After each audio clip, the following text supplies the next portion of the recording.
Goal relationship failure. Many goals fail. Many relationships fail. And believe it or not, the structural reasons are very similar. And in this video, we'll explore why. First, let's take a look at why goals fail. And for the sake of our argument, we'll imagine a guy who has the goal of learning how to play the guitar. So they buy a guitar, they buy a few books, and maybe some online classes. But then after a couple of months, they give up. Why? Think about what their mindset was when they first decided on their goal of learning how to play the guitar. They had an imagination in mind of what it would be like if they learned how to play the guitar. Maybe they imagined playing up on stage. Maybe they imagined playing at parties or maybe on busy street corners. And they imagined a lot of positive things. That felt pretty good. And it was these good feelings based on their imaginations that motivated them to start learning. But then something happened. The more they went forward in time, practicing every day, they reevaluated those imaginations. When they imagined them in the abstract before they started practicing, they didn't imagine them very accurately. They overestimated the benefits of being able to play the guitar. They imagined all kinds of wonderful things happening. They underestimated the costs that they would incur in learning how to play the guitar. They didn't realize or appreciate how boring and maybe frustrating it would be to practice playing the guitar every day for 30 minutes or so. So as they went through time, the benefits started to decrease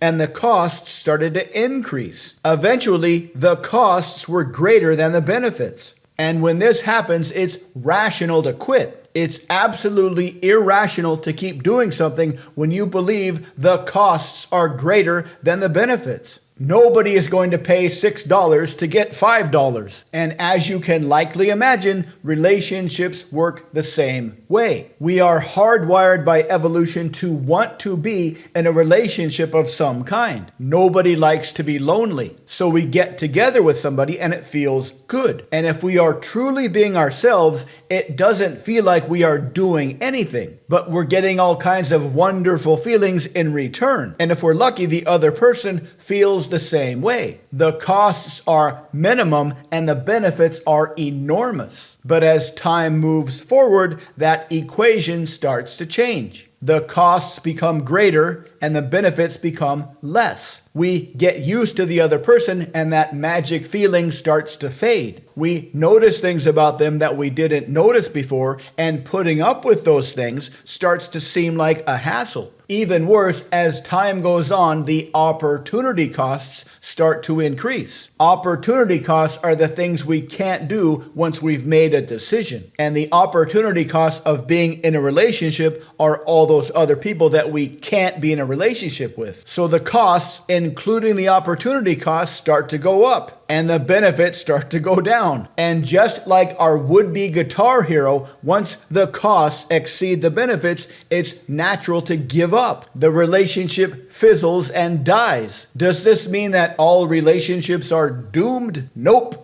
But it does mean that we evolved a collection of instincts that make sure that relationships feel good for a reason. If you treat relationships as something you don't really need, but something that you want, that will increase the likelihood of failure. In our past, we created relationships because we needed them. We couldn't survive and continue to create more people without them. The initial magical feeling was really only to get people together in the beginning. It wasn't meant to last. The mutual shared goals and life intentions of both people in the relationship kept them together after that initial magical feeling fizzled, which it always does. If you don't have a solid reason for being in a relationship other than getting those good feelings, you're going to have a hard time keeping the relationship alive after those initial good feelings are gone. But if you have similar life goals as your relationship partner and you see each other as teammates in acquiring those similar life goals,